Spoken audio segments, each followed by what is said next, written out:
Welcome to Chamber Chat, the business solutions podcast designed to help your company thrive.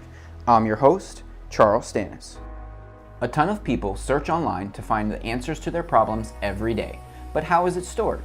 How do you make sure your business appears over your competitors in the search results? Well, join us as we talk about search engine optimization and how you can use different tactics to increase your company's visibility to generate more leads.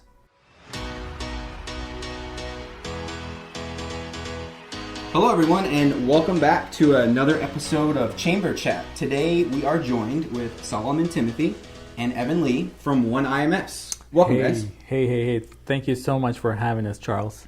It's my pleasure. So for our listeners joining in who might be a little unfamiliar about One IMS and what you guys do, why don't you give us the quick rundown? Absolutely. Thank you so much. So One IMS, it stands for Integrated Marketing Solutions, and we've been around for about 15 years, basically serving the small and medium-sized sector, helping them with lead generation and customer acquisition. So for someone who might not know what those technical terms mean, correct. Break it down. What does that mean? Yeah, so if someone is, basically every business has two factors, right? They're really trying to grow revenue, cut costs, mitigate risks, and we come to that first part. How do you grow revenue? You grow revenue by marketing your business. How do you do that? Well, you need leads, and you want to be able to take those leads and convert to customers. Yep. So that's what I'm saying, lead generation and customer acquisition, so that can help them grow their revenue. Awesome. Well, our topic for today is essentially how to get found on Google, and more specifically by using SEO or search engine optimization.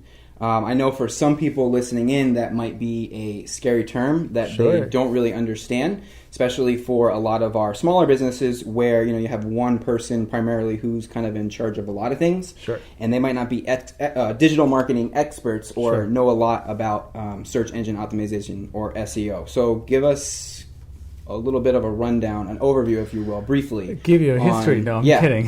on how that kind of affects businesses and how it's kind of evolved over the last couple of years. Yeah, and I think it's basically we're all immune to searching for something, right? Anytime you need to find something, what do? We go to Google. Back in the day, we used to type it in. Today, it might be just us asking Google, hey, Google, where's the nearest Italian restaurant?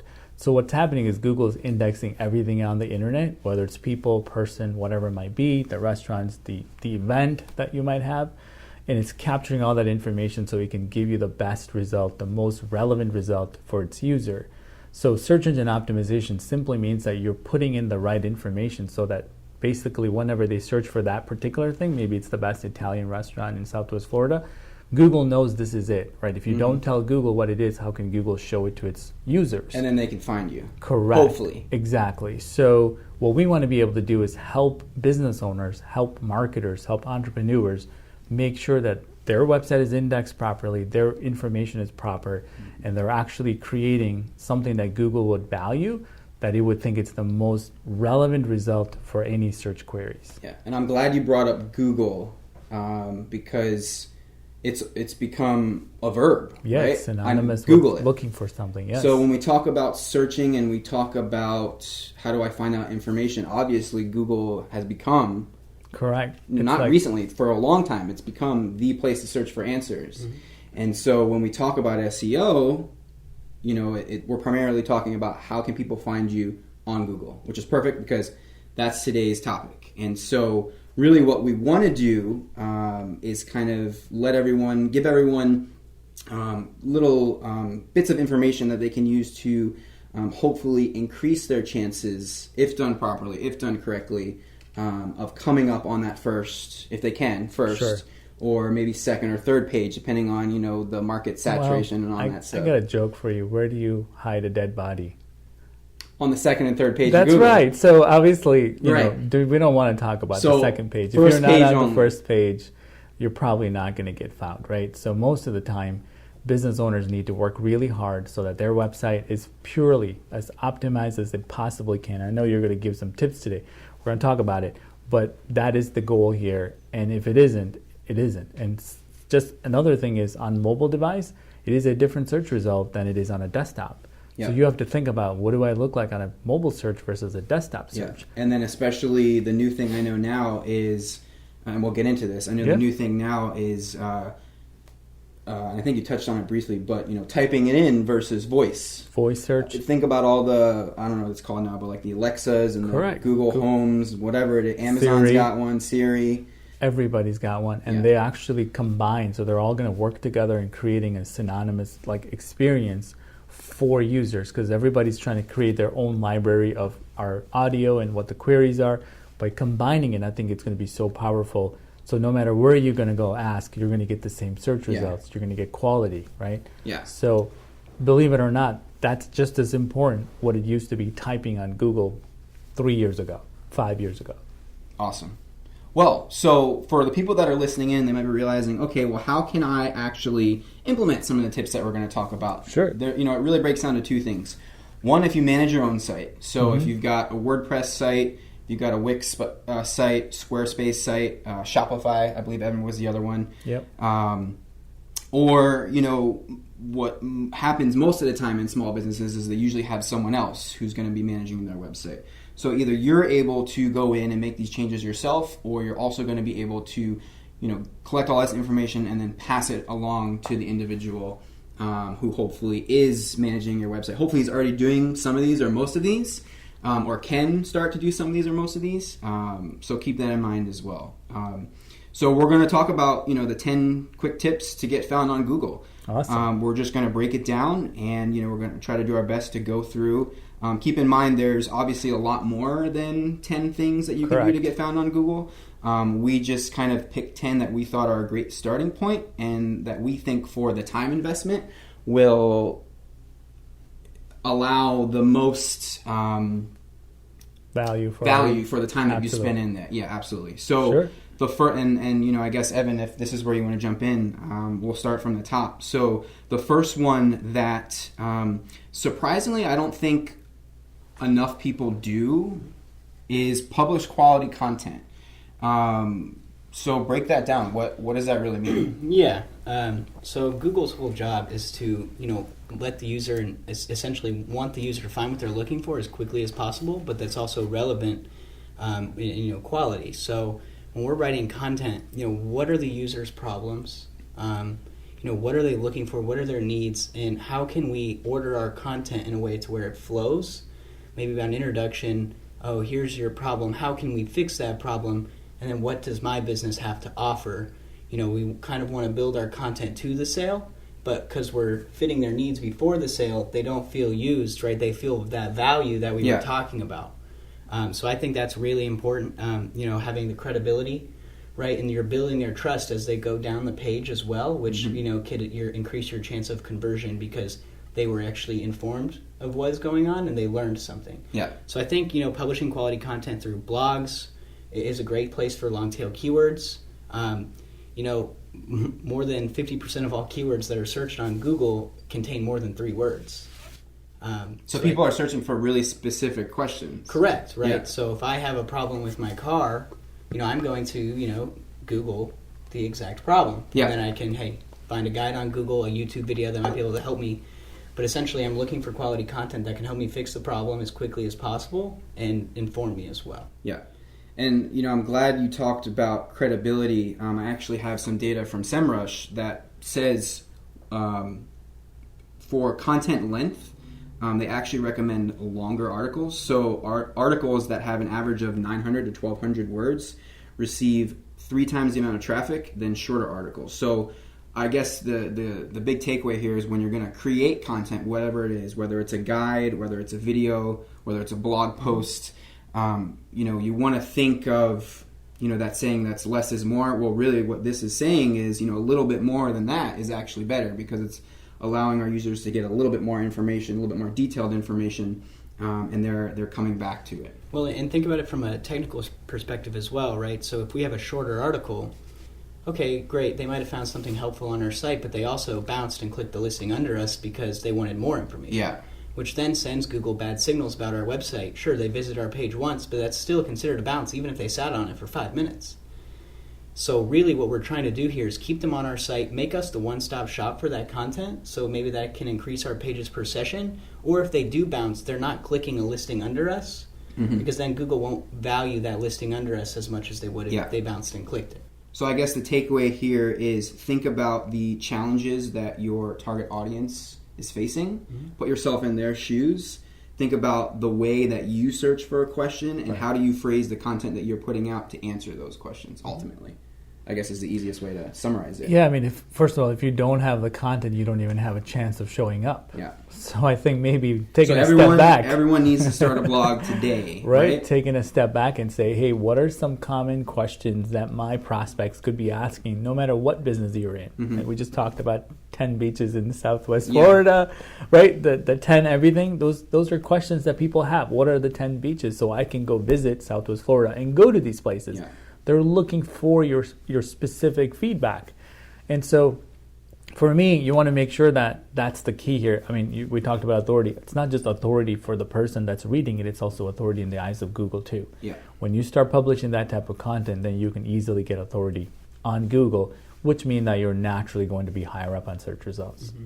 And actually pages that do have longer content and actually that are more guides and helpful educational pieces tend to also get linked to more as well, which we'll talk about later. But other sites, view sites with longer content, better too. So it's a win-win all around. Awesome. So hopefully they've got content, or they're going to start to create content. Correct. How often should they update that content? Because we all know you can find stuff on Google from years ago, but in today's world, after a day, it's irrelevant, right? Yeah.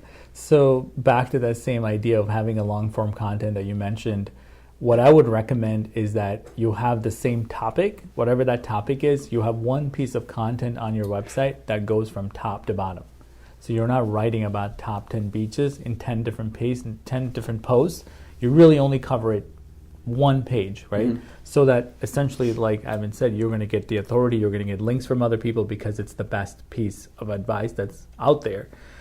So if you're done with that, you don't have to go back and update that tomorrow. I would rather you work on a new piece where it's extremely highly, detailed in another piece. But when one of the beaches go out and you want to replace one, you go back to that first post and update it. Right. So many times the businesses or marketers, anyone you want to call it, make the mistake of writing the same thing over and over, thinking that that's the way to get Google to kind of see that, okay, we're the best result for it. What indeed you're doing is you're sort of confusing Google because Google doesn't know which one it is. Right. When you look at your menu, let's just say that you and I were a Chinese restaurant. If you had like 10 different chicken, right, exactly, but they're all the exact same thing, you'd be like, which one should I buy? They're all looking the same.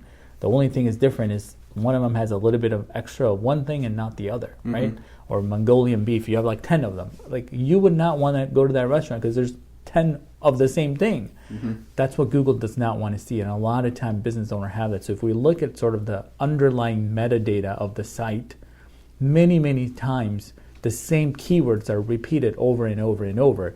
That's when you need to kind of consolidate it, and that's you're technically updating the website, but you're consolidating it so Google knows simply what this page is about, and all of it kind of gets together, and then you now have to create a different page for a different topic, but you're not going to have the same topic in 10 different places. So then I guess the big thing here is you're going to try to repurpose it without creating another one. Correct. Just update that same one. So if you write an article about something and it has top 10 beaches, for example, don't create another one when new beaches come out. Update that older one and make it more relevant. And by doing that, you're also changing the last updated edition, right? They'll be saying it's 2020 February, whatever. And that means that Google knows it's also recency, and Google loves recency and frequency. Like the most frequent you post, and also when was the last time you updated it, right? So that actually gives signal. Secondly, the person who's reading it can also see the last time this was updated. So they're like, this is a pretty recent post. So maybe I have to go check that out. Maybe these beaches are still relevant for me, and they're not going to go back and click on the next one from whatever website that might be, right? So think about it. Another thing that people ought to think when it comes to content creation is put the content in the form of a question, because that's what we're doing. Because Google's recently changed all the search results pages. They're all question after question. And just by you doing one search, you now get all the possible questions that has created, right? Think about it. So if you're writing, content, and if you have no idea what to write or how to create the content for me, Think about what your customers are asking when they're kind of figuring out what your solution might be. So it makes it easier. In fact, just give a really detailed answer to every possible question that you have, as long as they're sort of contained, right? They're not the same question. In fact, as you're creating content, if a new question pops up in the 10 beaches, well, you can also add the new question to the bottom of it. Right. It goes in line with what you're saying about when are you updating and what are you updating, and also it's adding value to the page. All of this stuff gets refreshed. Absolutely. Evan, I know you had talked about this a little bit briefly, but Evan's favorite subject. Right. So what's become aware to me, which is really helpful, and we touched on it, is take the content that you've created, you've updated it, you've kept it current.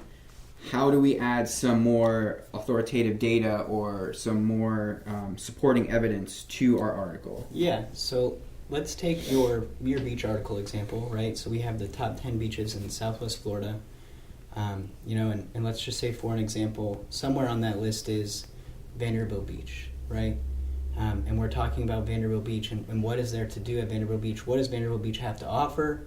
And then maybe we could link to the Vanderbilt Beach website, or maybe the Ritz-Carlton website, because we have a section about things to do at Vanderbilt Beach, right? So linking to other sites in the area that are related to our content, I think could be really helpful. Because we're linking to other sites, they might link back to us, and then also more than 55% of all pages on the internet actually do not have a backlink. Right, they're not linking to another page, which I think is very interesting, especially for a small business or a local SEO campaign. You have a lot more of an advantage if you're doing the latest, digital marketing tactics.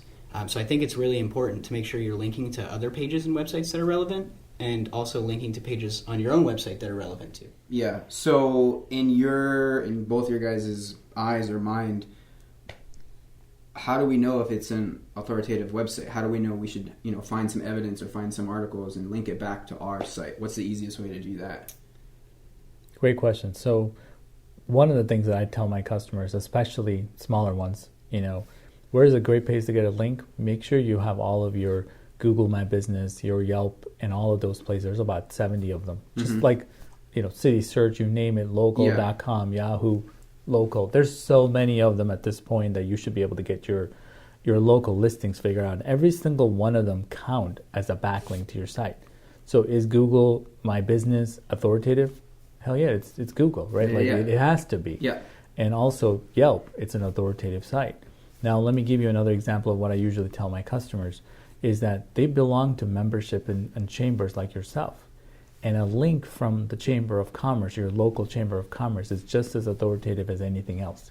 In fact, it also tells them that this other website is also local in nature, so it must be it's a quality link. Yeah. So if, for instance, if you're a home builder, let's just say you're a home builder or a remodeler in Southwest Florida, and you had links from other, any sort of home builder association and the remodeler association and a Chamber of Commerce and all of these different local links, you've just now become more of an authority site than if you didn't have it. First of all, a lot of them are members, yet they never think about getting a link from the site. It's as simple as that. Now you can go ahead and maybe sponsor something at FGCU, and if you get a link back saying, hey, we're doing a scholarship, hypothetically, and that scholarship page is coming from a .edu website, it's a huge win for that without even knowing you're doing backlinking or whatever. Because Google associates that with exactly. credibility. Yeah. So it's not your aunt's recipe website that you're worried about. You're thinking about the most related yet relevant site in your industry, and you don't have to put it through any filter to see any technical information about the site or when it was launched or anything of that nature.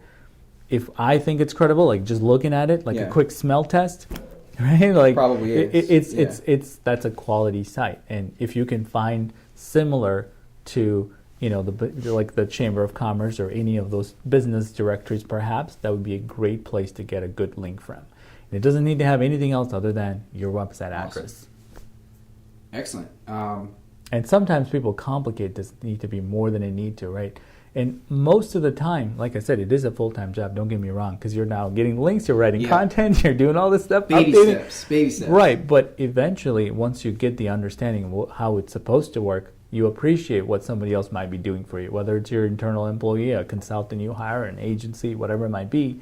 You know you need to go out there and try to get links. And how do you do that? It could be the local press.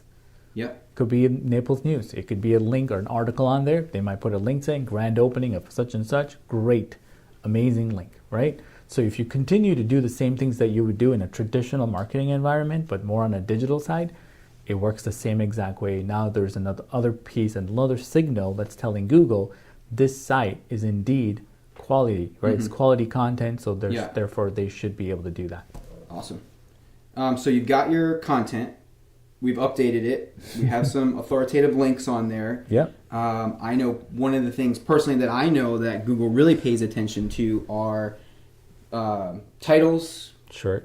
headings, and I know Evan's favorite, keywords. Yeah, I mean, and Evan, feel free to jump in. So many times, having all of these things is great, but I just want them to mentally understand there's two pieces. There's the on-site, everything that the site has for Google crawler to see, and there's the off-site, things that aren't under your control, right? Like the link from another site. It's their site, they're promoting your site. So on-site has several factors, which is the easiest part because you can control it.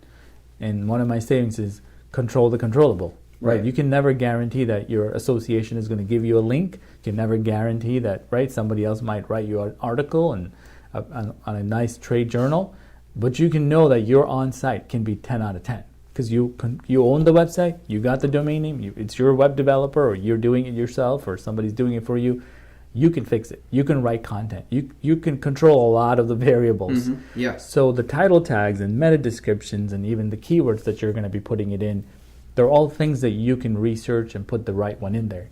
What sort of like, where you see a business owner might go wrong and the title tag is really telling Google what is the title of this page. So let's go back in 10 years ago or whenever we were in college or, for some of us, maybe it's 20, right? So think about, when you submitted your paper for one of your classes, you needed to give a title. Otherwise, your professor would never read the paper. Be like, what is this paper about? Right. You would never, that was the first thing you did. Then you would write, well, if I'm going to write this paper about this topic, well, I better have a pretty good introduction and a pretty good conclusion, right? And a couple of points in the middle. And that title had to be tweaked until you knew exactly what that was, or the paper had to be tweaked to make sure the title made sense. That's exactly what you're seeing on a page on Google. Every single page has a title. There's a headline that the person might see and a title for the search engine, or on the search results you're seeing the title. And that needs to be tweaked. So like I said, so you don't have 10 pages with the same topic or titles that says home or about or contact. Well, you're not trying to optimize for home or about or contact. You're trying to optimize for home builders in Southwest Florida. So you need to say that custom home builders in Southwest Florida. So these are small tweaks that you can do to make sure that you get a 10 out of 10 on your on-site.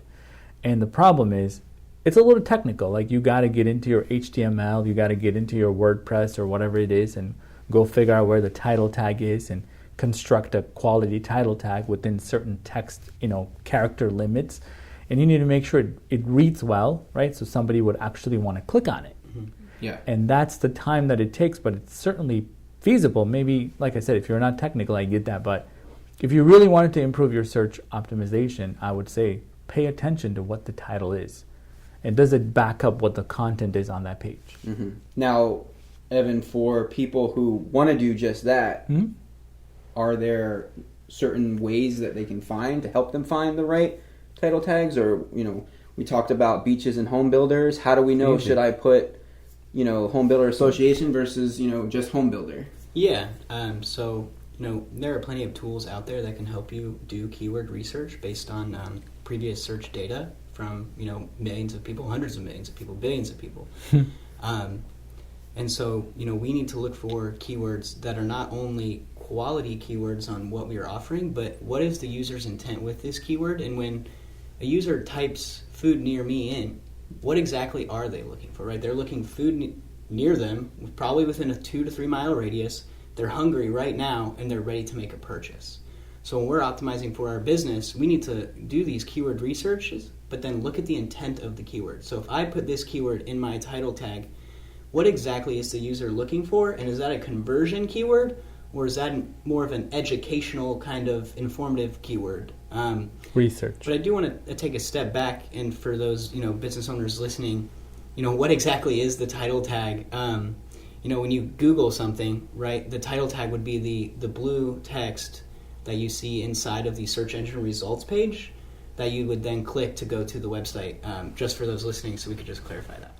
Yeah, and also a great place to find a great title tag is the search results. Yeah. Search that keyword and see what comes up. Yeah. And you're going to have to beat that. That's your competition right there. And I would make it better and better. And by the way, you never give up until you nail that perfect title tag that's starting to actually move the right direction, right? So many times a small tweak can do a lot, but that's not search engine optimization. The word optimization means you're never done. Constantly. Exactly. And you updating. can't really do a one-time SEO. Especially Many people think that you could do a one-time thing. My guy did a one-time SEO. I paid $1,000, maybe $10,000. It doesn't matter. Right. It could be any amount. Well, especially with Google changing their Correct. magic formula that everyone's searching for every day. So if you did that once, and what about all the new people? Yeah. Mm-hmm. What if there's another article that's the 100 beaches in Southwest Florida, not the 10, right? So it's like you're constantly competing with more and more sites. It's the same attention you're going after. So at the end of the day, you have to keep tweaking your title tag, your description, your headline, and your content, right? And the experience. Like one of the things that I don't know we're going to get to is, it is actually the next one. It's mobile.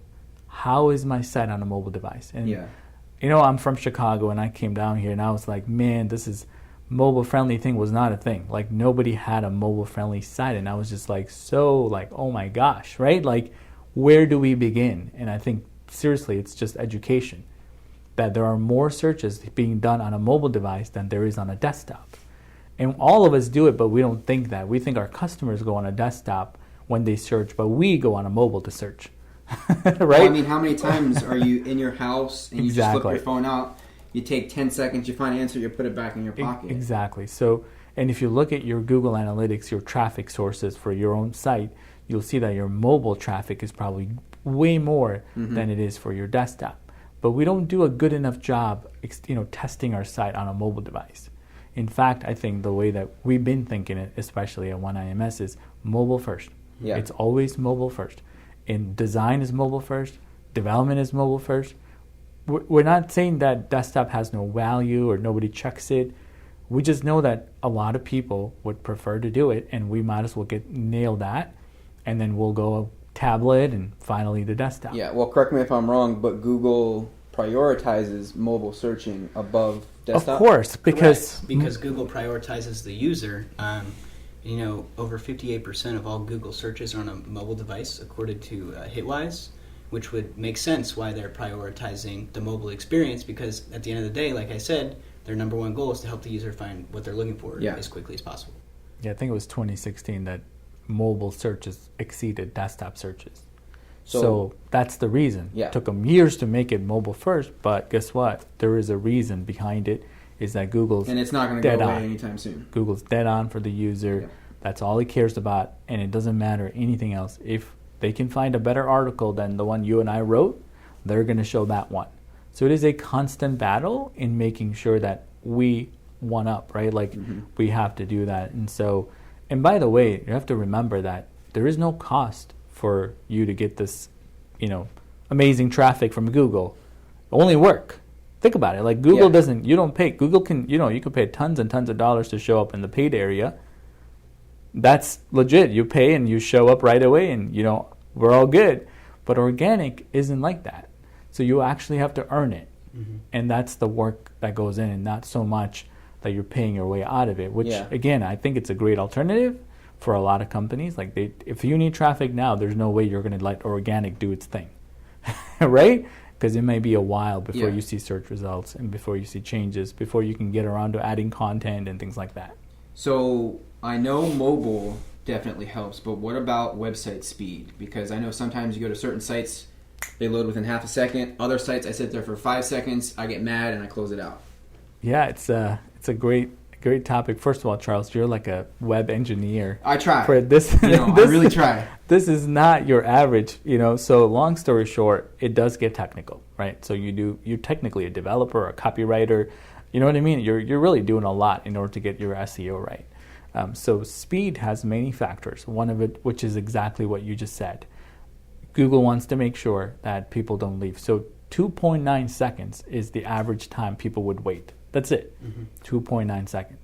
Now, the average site is like 6.5, 7, 8. I believe it. Even if it's a crappy website, it still takes that long. So a bigger site with more pictures and more videos and more stuff takes even longer, right? So, and I think we should call it the 2-second test. Can your website load in a 2-second environment? And so many people can't.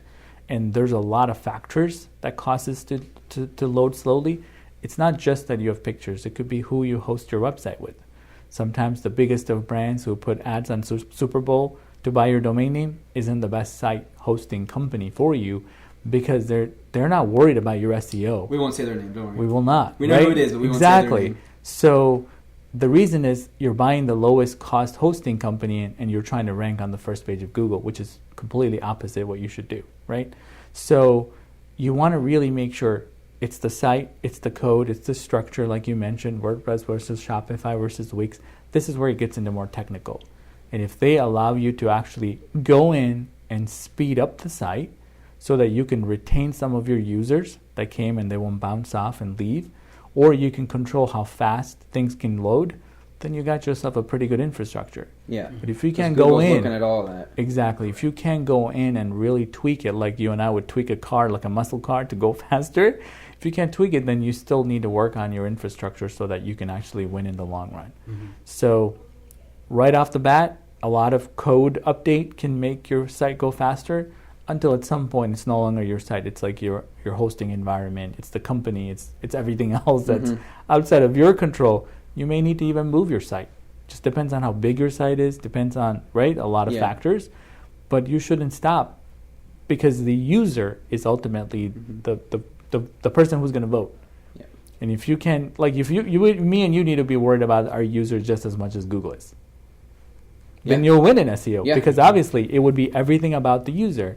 And let me tell you, we are making buying decision while searching a quick keyword, like he said, whether you're hungry for lunch or you're trying to make a $1 million or $2 or $3 million, which home builder am I going to use to build my house? And that decision is made in 2.9 seconds. Because the moment I bounce off, I'm probably not going to come back. By the way, the statistics shows they don't ever go back. It's first impression. It's it. So how much is that experience worth to your business? It doesn't matter you're in the travel agency or you're a small restaurant here in Southwest Florida, or it could be a financial advisor, a wealth manager managing millions and millions of dollars, right? Like how much is a customer worth to you? So that lifetime value means a lot in your equation.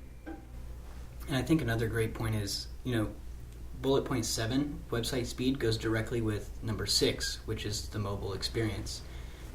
Right? Because when we look at speed and mobile, right, as we said, more than 58% of all Google searches are on a mobile device, but everyone's mobile device has a different speed. So am I on 1X because I have no service? Do I have 3G? Am I on 4G LTE? And now, hey, we have to test our website on 10 different devices, and is it optimal for every user that might be able to reach us? I mean, and to Solomon's point, if they can't reach us, I may have just lost a contact form submission. Everything. Exactly. I might have lost a contact form submission. If I'm e-commerce, I might have just lost an add to cart conversion. So that's why these things are so important. And I think website speed, to be honest, is one of the most important things, because if we have a slow website but it's beautiful, it doesn't matter. Right. We could be the biggest builder. Yeah. One thing I did want to talk about is YouTube. Now, it surprises me because I tell people this. I say, Google owns YouTube. That's right. And they're like, what? I didn't know that. Mm-hmm. So it makes sense that if the number one search engine in the world is Google and they own a video sharing platform, right, you better believe you need to be on that video sharing platform. How many times do you search something on Google? Right. What's the first thing that comes up right under the search bar? It's a video. Correct. So it'll always show what it, you know what I mean? Google owns Google Maps, so it'll show directions, movies, whatever it has. you'll try to do it. If it's a flight search, they'll show Google Flights. If you're looking for a job, they'll show Google Jobs. Google eventually is going to take over everything. Right? So, well, I joked. I think when I first met you, I joked. I said, give it about 10 years. Exactly. There won't be any websites. Google will have indexed everything, and it'll just be Google. That'll be the internet. I don't want to get that technical, but every single website that is on Google, like in the search results, Google has a copy of it. Mm-hmm. So it's in Google's own cache. So if you can't find your own server, like if your site goes down, there's a copy of it that Google can serve if it wanted to. Yeah. And with all this caching, they're actually showing the answers to our questions without ever going out of Google to your site. So indirectly, Google's already doing that. It caches your content, it displays it right there on the search result, so you don't even have to click out. So all the question answer stuff I talked about earlier, you're never visiting any of those sites. It's just that you have an opportunity to show up in the answer section. That's the reason you're doing SEO, not even necessarily to get a visit to your site. Think about that. There's something, we have it in our podcast, we call it position zero.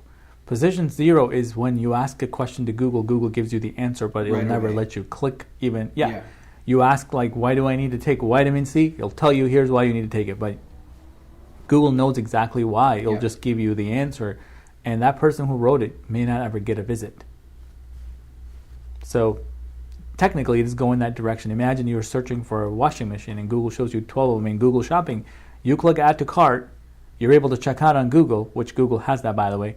You never even went to Best Buy. You never went to any of those sites. Yeah, it's scary. It is. So, and I could see that more and more. It's all because of us. We're inherently lazy people. We just don't want to take the time to go all these different places, and Google's making it easy. Therefore, we become more and more loyal to Google, and we trust Google. By the way, we trust Google more than we trust anything else. You read something on Google, and all of a sudden you think it's real. Ah, there you go. It must be true. Right. It's on Google. Everybody's smart. Yeah. I Googled it. So, but being able to buy things and making it that easy, you're just inherently going to do that. Google already has your credit card on file. Scary, but it's true. So one of the things I'll jump back. Sure. Talking about YouTube is the reason I brought it up is because I think it's a great way for people who have content. Yes. Whether it's a blog or an article or a list or a guide or a book, to have another platform for them to repurpose that content, right? And that's why I brought YouTube up. I know everyone listening, they're listening to podcasts, they're listening to the audio file, and I can guarantee it, they also love to listen to video, right? Mm-hmm. Wouldn't you rather watch a 1-minute video than read a 15-minute article if everything's covered? Absolutely. So being able to repurpose that content through YouTube, through a podcast, through a blog, if you haven't already created a blog. Sure. I think are other great tips to add onto that. I don't know if you guys have anything to add about repurposing content or YouTube in general. So I think, eventually there's a couple of different ways that you can create content, and that's the name of the game. You're really a content marketer. Creating content, trying to optimize the content so you can actually promote the content and you get found, right? That's everything starts with content, everything ends with content. Good quality content. Content is the variable. Content is king. Yeah, exactly. Thank you. So eventually you're going to run out of just text content. You're going to have to say, look, what do I do? What about the people that are on podcasts? How do I get them? So you repurpose that and create a podcast, which is easier than ever. You can probably give them how to do that, which is easier than ever, right? Like, you just need contact Charles. So secondly, beyond that, you can take the same content and take our original article, 10 beaches in Southwest Florida, could be a video. Because a lot of people want to know where it is, how do I get there, and what it looks like, maybe some pictures, your own narrative, and why, what you believe this is top 10 beaches. So that now covers the video part, right? So, and maybe it's a guide, like you said, all of them on a PDF or a JPEG, an infographic, whatever it might be. It could be 10 different posts on Instagram. And then you tag it, top 10 beaches or SWFL, and that content will get found. But originally, I think I said that if you didn't have the content, you don't have a chance. Right. So it really comes down to, what do I want to show up for? What are the top things my prospects, my potential customers are looking for? And how do I get their attention? How do I let them know I exist, right? How do I make sure that I get a fair share of that market? Like, if I don't do anything, I have no chance at it. And Google's now not gonna find you. Exactly. So getting your website right is probably the best thing you could do. Because one of the things you're doing is you're investing back into your own business. Right. Yeah. You own your website, you own your domain name, you own the content, you own everything that's on it. Whenever you're doing search engine optimization or anything of that sort, you're creating more value for your business. So if it generates, let's say, 90% of every lead that you close, when you sell that business, if there's somebody trying to sell it, how much is that website worth? That's a huge equation to that. Where do you get your sales from? Our website. Yeah. Our website ranks for every keyword in our industry. In fact, several of my customers, they've exited their business because the website grew so fast, they sold it to bigger companies, and right? That was a dream. Yeah. Everybody's trying to grow their business, and so that they can go pursue bigger things. Like maybe you want to exit, maybe not, right? Maybe you want to maybe you want to acquire your competitor, but you need more money and capital, so you got to grow your business to do that. It all comes down to being able to grow your sales, your leads, customer acquisition, thus your revenue, and hopefully the tips that we've talked about today lets you do that. And I believe that your website should be your best salesperson. And if it's not your best salesperson working for you 24 hours a day, you got room to grow. Yeah. Right? It's not going to stop serving pages. It's not going to stop getting submissions. It's not going to stop showing up on mobile displays. It's not going to YouTube. Once you put out a content, you own that content. It's like soft asset. It's a digital asset. Everything that you have is technically assets that's going to deliver ROI in the long run. Hopefully. Absolutely. We got to make it, right? That is the goal. With the proper education, being able to execute the stuff that we just talked about. Just like you optimize a page for Google, you can optimize a video for YouTube. So search engine optimization doesn't stop at just your website. It doesn't just stop with YouTube. You could even optimize your LinkedIn so that you can get found when somebody looks for it. So anywhere you go, you can optimize your podcast episode so you can get found in search results, right? So anywhere you go, there's always an element of optimizing it for search. Awesome. Well, thank you so much, Solomon. Thank you, Evan. I appreciate you guys taking the time to sit down and go over this. I know some of this stuff is a little technical, but hopefully we kind of honed in on the specifics and how people who have no background skills or no idea how any of this works, hopefully we gave them a good foundation to kind of build upon. So thanks for that. And, if people have more questions, if they want to learn a little bit more, if they have anything that they've learned here that they want to kind of take to the next level, how can they do that?